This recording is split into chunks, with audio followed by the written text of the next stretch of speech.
Greetings everyone, my name is Etterville, and welcome back to my Let's Play of Mega Maker. During the last part, I covered 6 viewer-submitted levels, so in this part, I'll be covering at least 5 or 6 levels that I found on Twitter by searching using the Mega Maker hashtag, starting with this level. In and Liberate SciLab, Rebalanced, by OmegaManZX, 5 plays and a score of 0. I think I played one of their levels before, but I'll have to double check after I complete this stage. It seems to be a bit of a longer one based on the loading time. Now, as usual, if you want one of your levels to be featured in future part, please leave the name of the level, or preferably the level ID, in the comment section below, or direct message me on Twitter. And as always, the link to the full disclaimer of this entire LP is linked in the description below. And I will try rating each level from a score from 1 to 10 based on how much I like it on overall settings. I will eventually come up with a more thorough rating system, but that'll probably be in a few parts. So let's see here, we have Mega Buster, Firestorm, Thunder Beam, Plant Barrier, Magnet Beam, Metal Blade, and the Rush Coil. This is going to be one of those longer stages, so I hope it's not too difficult. I get the feeling, well, this is definitely inspired by Megaman Battle Network, so we're going to be going through a whole bunch of networks and different locals. I just hope it's not too difficult and not too long, but from the looks of the stage length, it's going to be one of those marathon stages. So we're outside SciLab, and now we're inside of SciLab, I suppose. Nothing too difficult so far, but you already know from watching the 30 so parts of this LP, if you've been with me all this time, viewers, that levels can be quite misleading and change quite quickly. Ah, that's a really creative way of having a cyberspace background with those green tiles from Centaur Man's stage, or was it Nightman, I forget, and this background from one of those Roadmasters. It really fits the cyberspace team. And these tiles from Crashman stage 2 really fit. Very creative way of having it, though, of having a cyberspace gimmick without officially having one. And everything is green colored, which better fits the effect. Plus, the only enemies we have are Meteors here, which is fitting because Meteors were the basic enemies in Megaman Battle Network. And now we're transitioning... oh, this is like the transmission sequence, and now we're in the forest segment. Well, that was certainly a neat intro.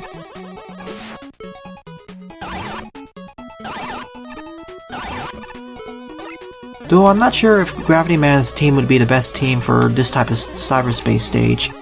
Although I suppose we don't have Sheepman's team in yet, so I guess this is the closest one.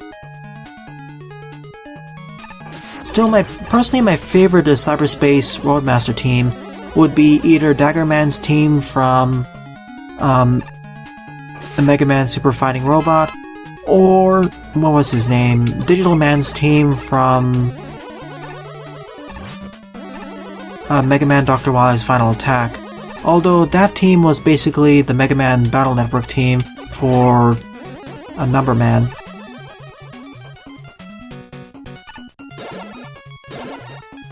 And now we're back in SciLab, I suppose, after finishing those first 2 segments. And now we're entering the next network. This one's a more water-based one. And I do like how, before we enter this network, or network section, we have that cyberspace again. Pretty neat. I'd definitely give this stage a plus in terms of aesthetics, that's for sure. And it's definitely a little bit more on the traditional Mega Man length, or rather traditional Mega Man difficulty, which I do approve. After all, it gets rather tiring playing a whole bunch of more difficult Mega Man levels back to back. I'm hoping that not too many of these levels in this part are more of the marathon variety like this one. I don't mind it so much. Really, if I were to give a thought about this stage, I would say that this is one of the more fortress-based levels combined with a marathon level, because gimmicks are introduced a bit faster than a traditional Mega Man level, and it's expected that you know how some of these gimmicks work. Plus, you are granted a whole bunch of special weapons. Or maybe it is a traditional Mega Man level, but it's a little bit more challenging. It's a little bit hard to see where those spikes are, personally speaking, with the waterfall in the background. That could probably be fixed, though. But most of the enemy-based challenges are rather used sparingly, or rather there isn't that much enemy spam, which I do approve of. And the aesthetics for all this level are definitely wonderful. It's one of the best aesthetically designed levels I've seen so far for the past 5 or 6 parts.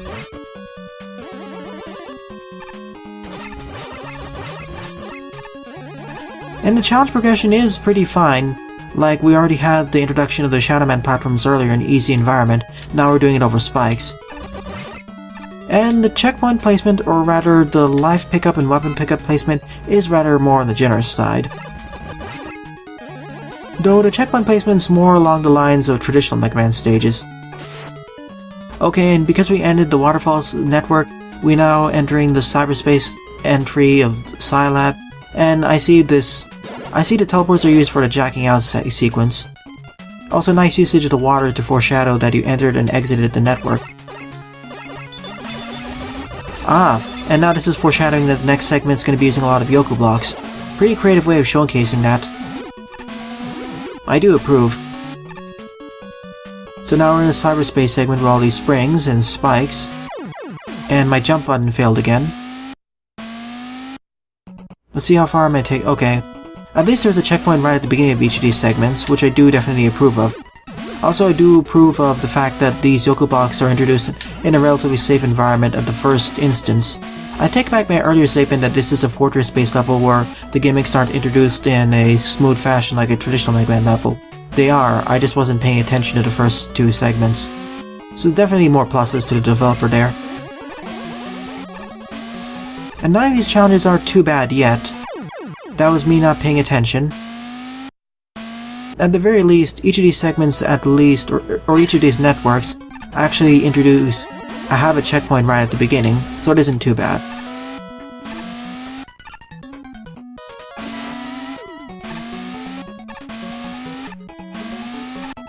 And if I stayed on the left and actually watched where all these Yoku blocks would appear, I wouldn't be killed.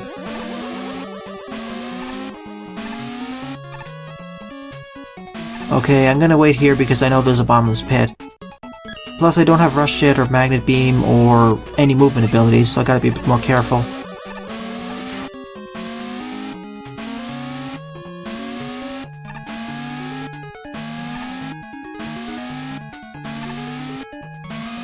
This is kinda scary. I somehow got through that.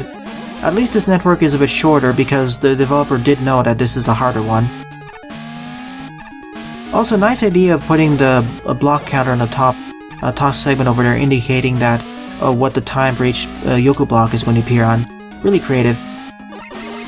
Let's see what network we're going through next. Something with the Magnet Man tile set. Unfortunately, we don't have the Magnet Man projectiles yet. Well, we have Sparkman's team, but we don't have the Magnet Man enemies, like the Magflies, unfortunately, or those magnets. At least we have Sparkman's Elect Beams and whatnot. Well, the Elect Beams are for Mega Man 1, never mind. And we don't have the junk blocks from Sparkman's stage either, just a tile set. And some of the enemies like the Shotman Mach 2. And there would be some enemies coming down from that segment up there. The ones who eventually once they get near you, they'll fire a shot that fires in 8 directions. All the 4 cardinal directions and diagonal directions, but they don't exist here, unfortunately. Again, that didn't work for some reason. For some reason, the jump button sometimes randomly gets dropped in this engine. I don't know why.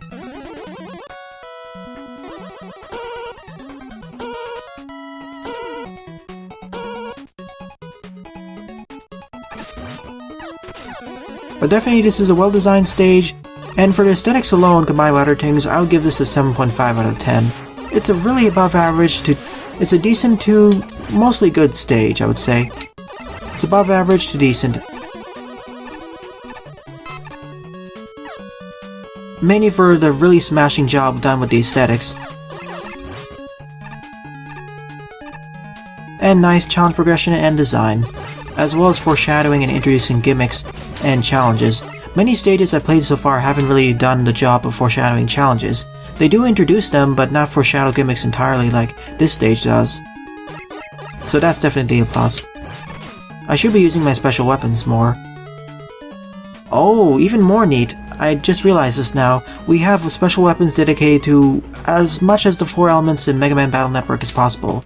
We have Fire, we have electricity, we have wood, aka the plant barrier, and we have the metal blade. Sadly, we don't have any water-based World Master weapons, so unfortunately we don't have a representative for a water-based weapon. At least we have the metal blade for metal, I suppose, but that isn't an element. And now we're at the boss fight after going through 4 or 5 different networks. I think we're at the boss fight.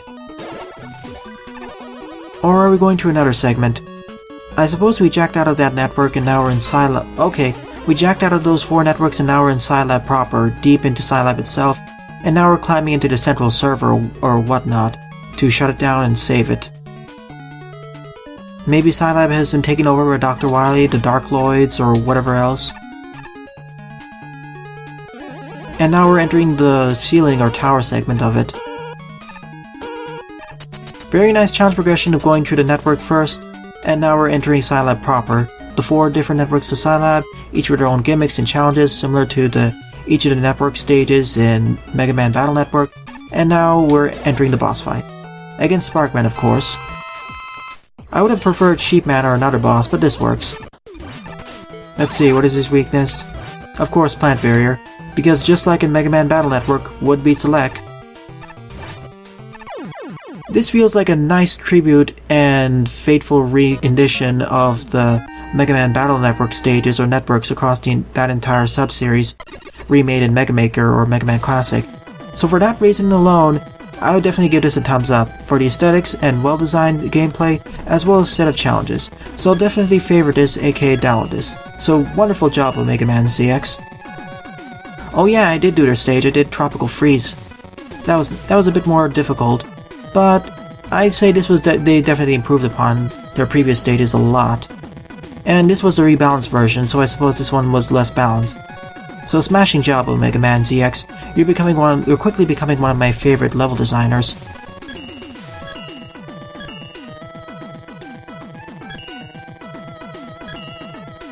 It's unfortunate when that decides to randomly happen. At least it doesn't happen as much as the frequency of the random levels. That was painful. Second level on the lineup is Top Runner by Panta35, 2 plays and a score of 0. And yes, I played a whole bunch of Panta's levels before, at least 2 or 3 of them. And of course, we only have access to the charge kick, although I would expect it to have the top spin based off the title. And we have Dustman's team for some reason, even though the background is rather, well, it looks a lot more like Top Man's stage. Oh, I see, we need to run past Top Man as quickly as possible and get to the end of the stage without getting killed by all the projectiles. That's certainly a unique stage gimmick, that's for sure. I totally didn't expect that to happen. And we need to learn how to use the air jump properly in order to succeed and not get killed by all the tops too.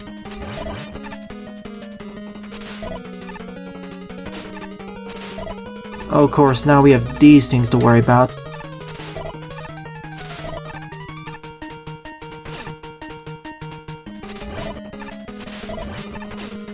I was worried that was going to happen. At least the challenge is pretty fast, so I don't mind the fact there isn't a checkpoint in the middle there. It would break this boss fight after all. I'm always worried when I see all those spikes everywhere.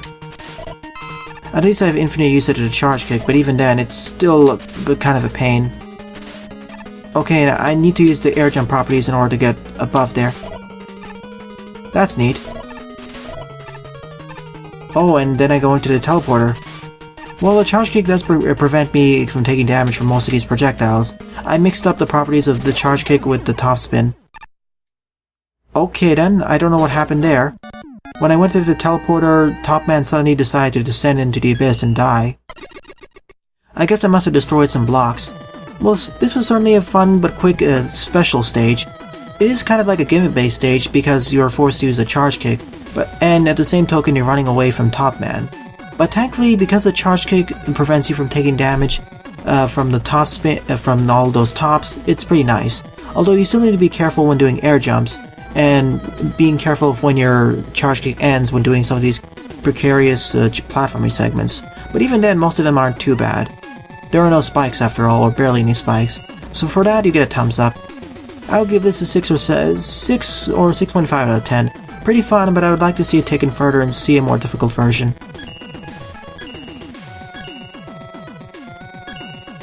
Third level on the lineup is Blastman by AntoMan, 6 plays and a score 0. I wonder if this is related or unrelated to Blastman in Megaman Revolution. I suppose it isn't related. After all, this game is worlds apart from that one, and most of the gimmicks for Blastman stage and enemies aren't there other than the Sniper Joes and Tellys, and the Metars of course. Only have access to the Mega Buster. Okay, Megaman 3 physics. We only have shooting and sliding. Jumping, shooting, and sliding, I mean.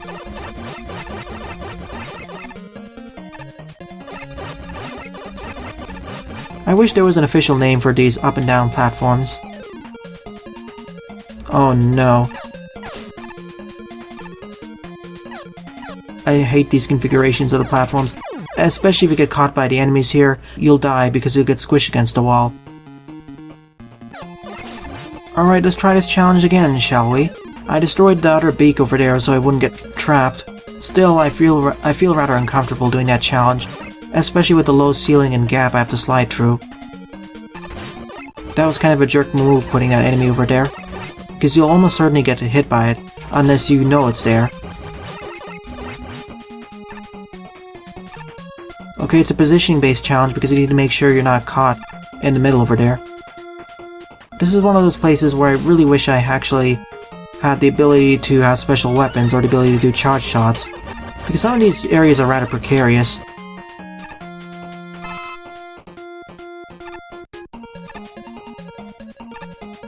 I know there's going to be an enemy there. I'm almost sure of it. Well, it was a bit farther than where I expected it to be, thankfully. I'm always just so paranoid, especially with all of the lower quality design levels that misuse a lot of the gimmicks and put enemies in jerkish areas. This one has been more relatively fine. The only issue I have with the stage is, of course, some of the precarious sliding we have to do with all of these Sparkman platforms.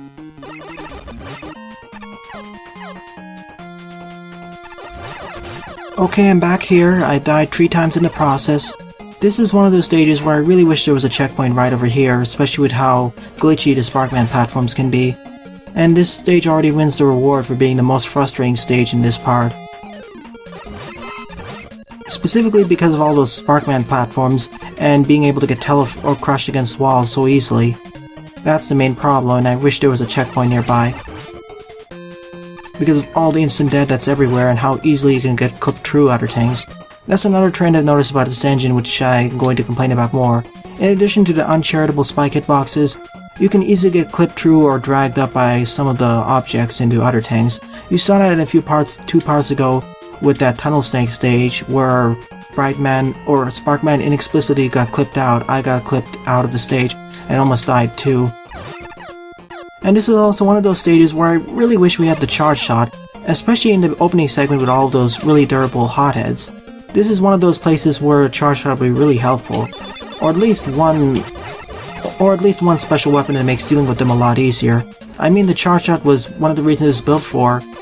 One of the things that the charge shot is really good at is taking care of shielded enemies, or rather durable ones, especially ones that are a little bit off position, or a little bit harder to hit. Same with the beaks, actually.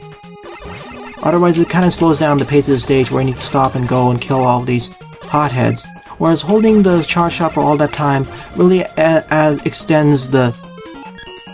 Okay, I thought I was gonna die there. I thought I needed to make the jump over there.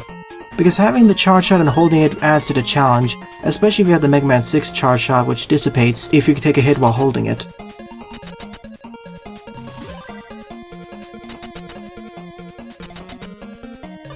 Oh no, we're only in the midpoint in this stage. Never mind, we have a whole bunch of stage left to go. Oh my goodness. That was what I was talking about, of weird clipping behavior. I was going on to the right, but for some reason it said, no, you should be clipped up into the wall and crushed. That's what I was complaining about, of odd glitchy behavior. Although most fan games and actually classic games have weird behavior with the Sparkman platforms anyway. That's why I don't like to use them. Or rather, I like to actually make it so that they don't go all... I like to use the Megamel version, or the original Mega Maker version, where they stop abruptly. You can actually set their stopping point of how far they go upwards. Here they go all the way as far upwards as they can, into the ceiling of spikes, or ceiling, it doesn't really matter.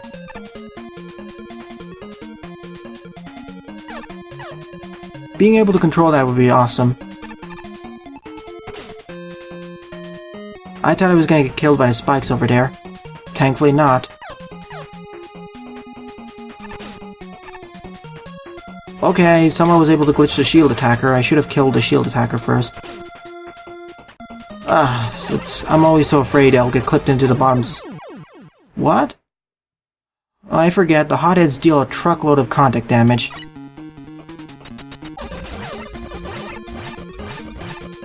Okay, I'm back over here.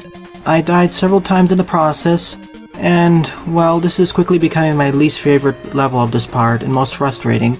Mainly because of the odd clipping behavior of all these Sparkman platforms. And combined with the stage design overusing the hotheads, not giving us access to special weapons or charge shots to deal with them. I hate to say it, but I have to give the stage a thumbs down. It just doesn't feel fun to go through, it just feels like a slog.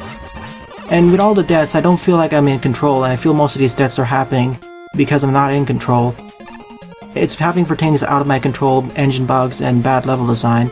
That's how I personally feel about it, and because of that I can't really give this stage a thumbs up at all. And also because of stuff like that, that's really much of a jerk maneuver.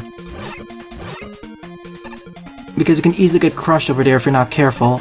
And combined with hard-to-hit enemies like the beaks, the durable enemies like hotheads, I don't feel like this is a fun stage. At least it's beatable, sure. But I feel there's an overabundance of too durable enemies like these.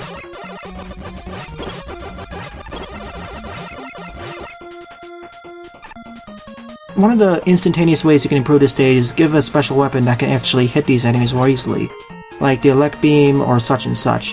Also, at least increase the number of checkpoints in the stage by at least 50% based off the challenge level, because you can easily get killed all across the stage because of all the Sparkman platforms, and being sent to earlier segments over and over is rather frustrating.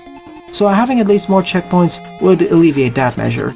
Give extra special weapons and/or charge shot, and increase the number of checkpoints.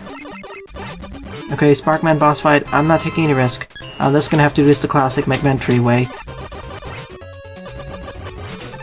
Okay, Sparkman randomly jumps around 1 or 3 times, then fires his spark shot, then a big one.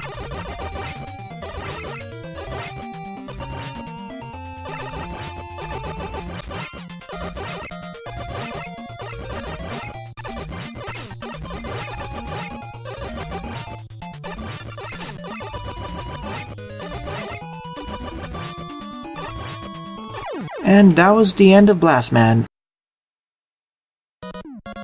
A rather frustrating stage that had a lot of potential, but it was kind of squandered by bad enemy usage and not giving us the proper tools to deal with them. So I'm sorry, but I'll give this a 4 out of 10, so that results in a thumbs down. Sorry, AntoMan. Still, I don't blame you for trying, at least. There are several ways you can improve this stage, and I wish you the best of luck for any future stages.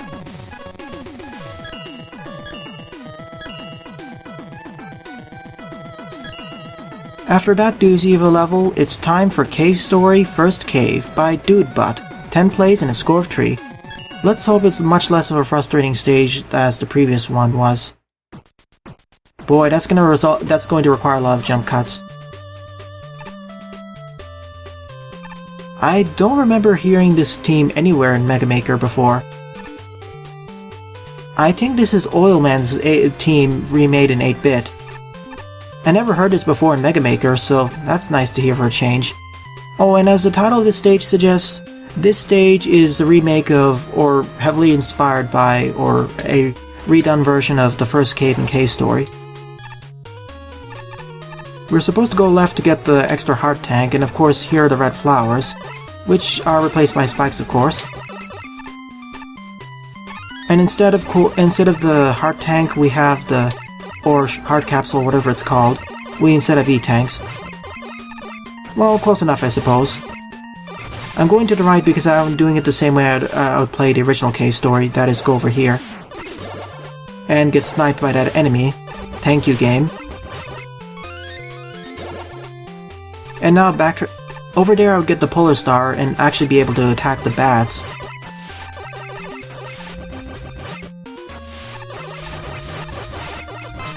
And there would also be a save point or checkpoint nearby too. So far, it seems relatively accurate. Though I'm not sure if Oilman's team is the best one. Also over here, we'd also have blocks that you can only destroy by using the Polar Star, so the close equivalent is of course using the Mega Buster. And we have the Mega Man tree physics, just like before. On the right would be a doorway and... okay. And now we have the boss fight against Napalm Man. That was really fast. Then again, the first cave was rather short anyway, it was a tutorial stage, getting you used to all the challenges and whatnot.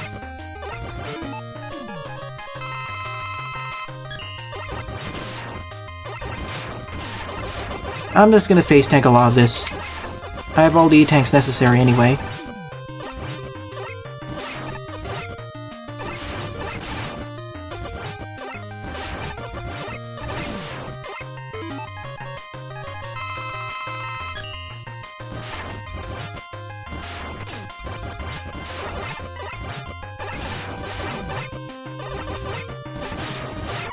And that was the end of Cave Story First Cave. A rather accurate rendition of the first cave from Cave Story in the Mega Maker engine.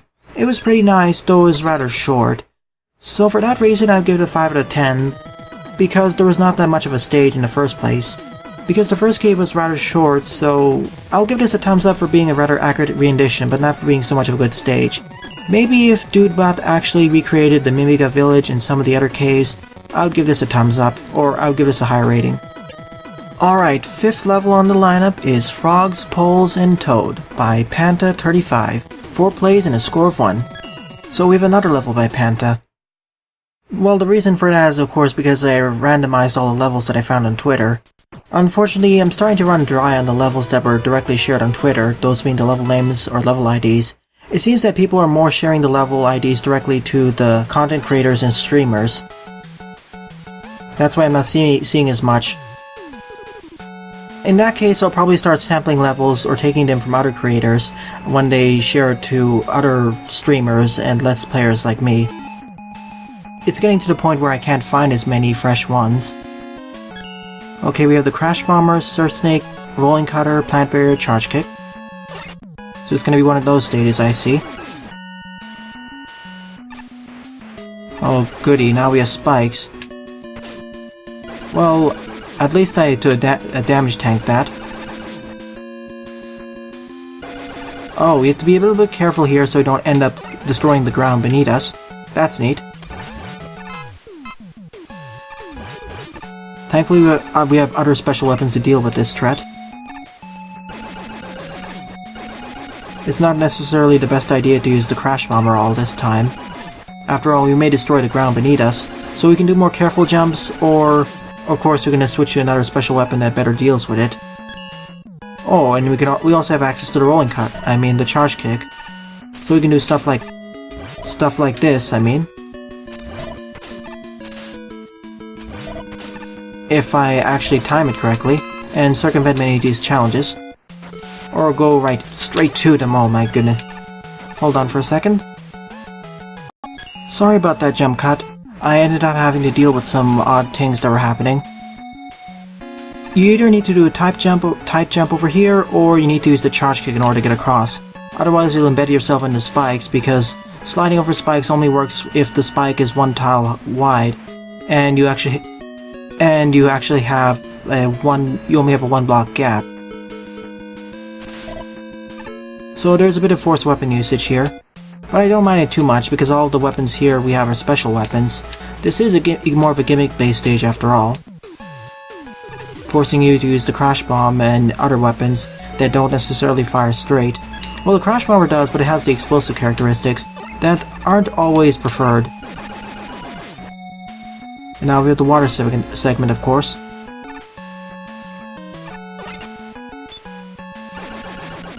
Well, that's one way of circumventing that. Thankfully, neither of Panta's stages in this part have been too problematic or too difficult to go through.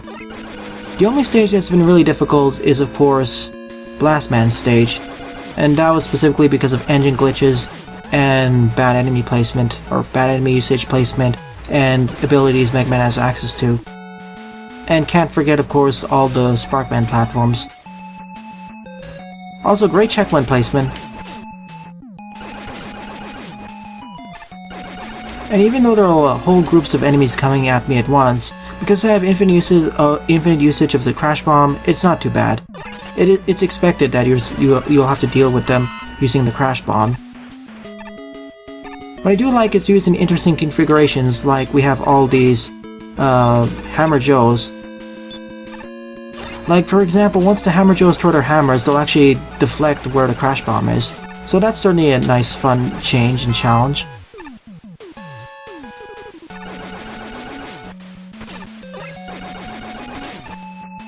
Like here, it's okay if there's a lot of durable enemies because we have infinite usage of the Crash Bomb to deal with them.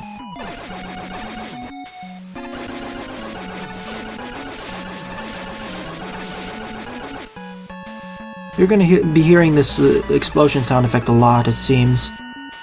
Okay, we went down the waterfall, now we're going back up the waterfall.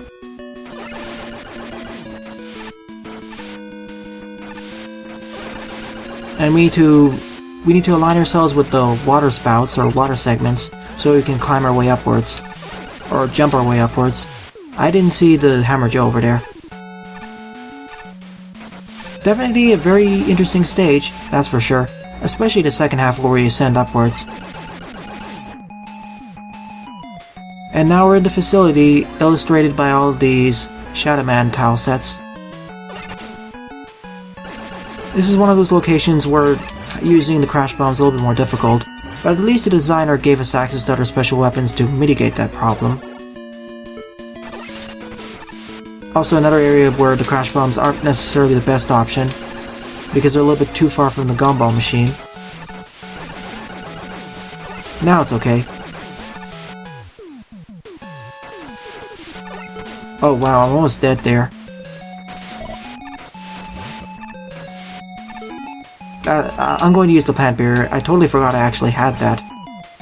I should have used it more so I could regain health, which I will be utilizing here.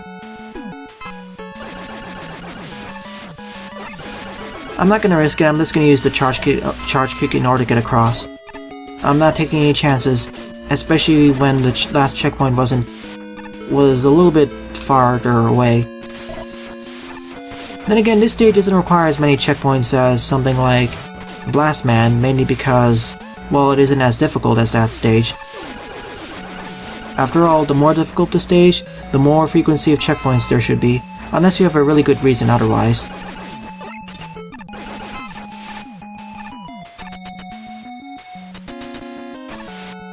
Okay, and we're at the end of the stage 2. Wonderful stage. I kind of liked it more than Top Runner, personally speaking. Although Top Runner was certainly more unique, that's for sure. I see. We need to get to Toadman as quickly as possible while he keeps dropping his acid rain or rain flush. But in order to do that, of course, we need to get right next to him. Okay, his weakness is the Surf Snake because snakes eat toads. Okay, so that's unique. He's completely immune against the Crash Bombs, so we need to blow up all of these pole eggs and kill off the poles before we can reach Toadman. And of course, to kill him, we need to use our special weapons.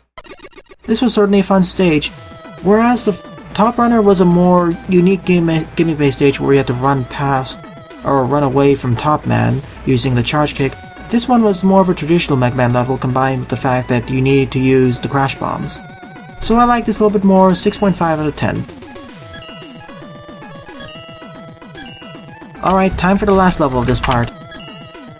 2 Snakes, 1 Megaman by Omegada. 31 plays and a score of 7. Let's see what this level has to offer. We had 1 traditional / fortress-based level. We had 2 more gimmick-based levels. 1 remaster or remake from another game. And the other one being more of a challenge-based level that wasn't that well designed. Let's see. Okay, only Mega Buster. Okay, we have Megaman Tree Physics then.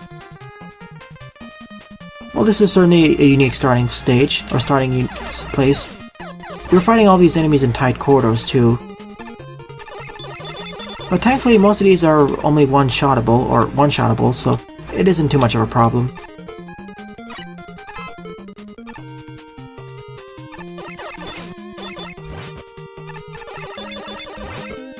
I have a gut feeling that the top route is the better one, or has the most goodies. Once I can get Rush Coil to actually spawn. No, there was nothing up there. Darn, I was really sure there'd be some extras. Well, this is certainly a Snake Man stage, a lot more of a claustrophobic version, that's for sure.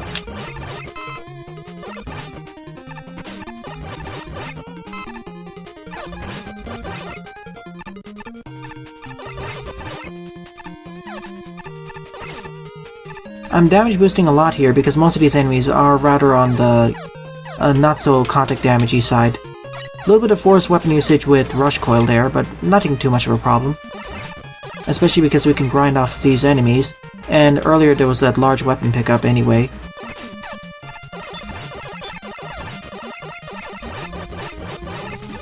Good checkpoint placement. To be fair, all the levels in this part had relatively good checkpoint placement, with the exception of Blastman. I keep coming back to the example of Blastman of what not to do in a Megaman Classic stage. After all, it's a learning experience. We all make our mistakes with designing the Megaman levels, or levels in general. Level design, you have to train up your level design skills before you get good. Even the more experienced level designers eventually make their own missteps and whatnot. That's why it's so important to have iterations and actually have a whole variety of playtesters, which most of these levels don't actually have, unfortunately.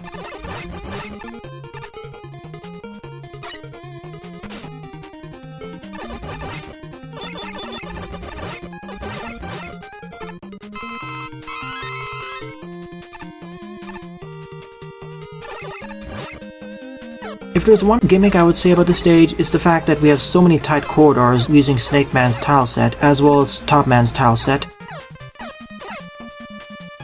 And we have forced rush coil usage.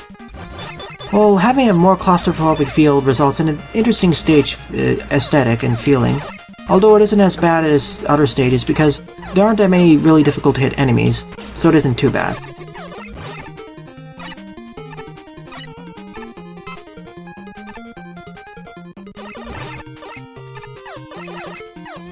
I want to get that E-Tank just in case if the boss fight is a bit too difficult.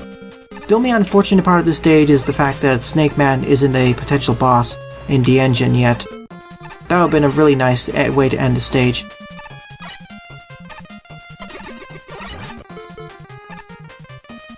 I'm just gonna go down here. I don't need the E-Tank then.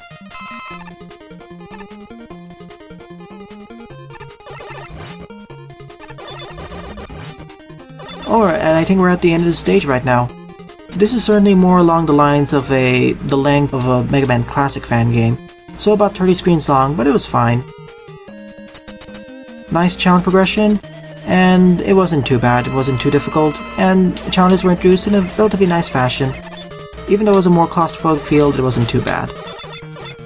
The one thing I do wish is, of course, me actually having Top Man's weakness, but Top Man is an easy enough robot master, although it's a little bit more difficult when we have stuff like this and Top Man can get stuck on the left and right side of the screen. That's the only unfortunate part of this boss fight. And I have less room to slide around, so the boss fight against Top Man is certainly more challenging. But I should be able to get the hang of it. I would have been able to defeat him if I actually had an E-Tank, but oh well. Because once Top Man gets stuck to the left, a little bit hard to dodge.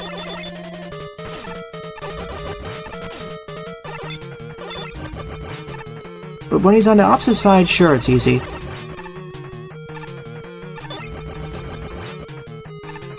I want to try getting at least 2 rounds of shots against him, then move back here. Rinse and repeat. Oh, I jumped too soon there. Only problem with this.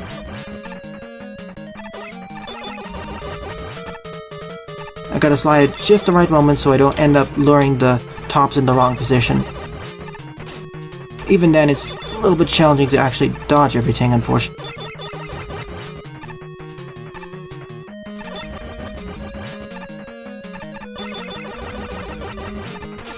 See, for that, it can be a little bit too precise for that moment. See, I was going to jump there, but Hitbox got me. And that's the end of this Top Man fight, and 2 snakes, 1 Megaman. To be fair though, if I were to fight Snake Man with this platforming segment or this terrain, it'll be certainly a lot more difficult. Really, it's when Top Man's on the left side it becomes a lot more difficult to avoid his shots, unfortunately. When he's on the right side, not so much, I would say. The problem is the tolerance is a little bit too much for sliding out of the way, and because of this, it makes it one of the most difficult Top Man fights I've faced so far in Mega Maker. Outside of the more Kaiser levels, of course. But otherwise, I like this stage. I like the fact this uses a more claustrophobic feel of getting strangled by a snake or something, or suffocated by one, and we are forced to use Rush Coil at certain segments to get our way upwards. But thankfully, most of the enemies aren't placed in rather jerkish positions, and we can deal with most of them relatively fairly. In fact, this feels like a traditional Mega Man 3 stage, although remade in Mega Maker and a bit more challenging. And it did have the traditional Mega Man length. So good work, Omegada. I'll give this a 6 out of 10. So overall, in this part, my favorite levels would be, of course, In and Liberate SciLab, and with an honorable mention going to Frog Poles and Toad. In and Liberate SciLab was definitely my favorite level for being so faithful to Mega Man Battle Network. Specifically in terms of the special weapons we had, representing at least 3 of the 4 elements of fire, wood, and electricity. The fact that each 4 networks introduced and used their own sets of gimmicks and challenges just like the old networks. And the fact that they were telegraphed and concluded was pretty nice, in fact. And I did like the challenge progression where we started out outside of SciLab, then we entered the cyberspace indicated by all those green backgrounds and tiles, and then we ended by going deep into SciLab and then into the tower. Really creative way of transitioning between each of the networks by using the teleporters to illustrate jacking out. It helps also illustrate the dichotomy between Mega Man and LAN and Battle Network, where you jack out by going through all those 3 teleporters. That was pretty nice. And Frog Poles and Toad for being a pretty nice, more gimmick-based stage, but it was a nice breeze to go through. Well then, thanks for watching and have a nice day. Doodles!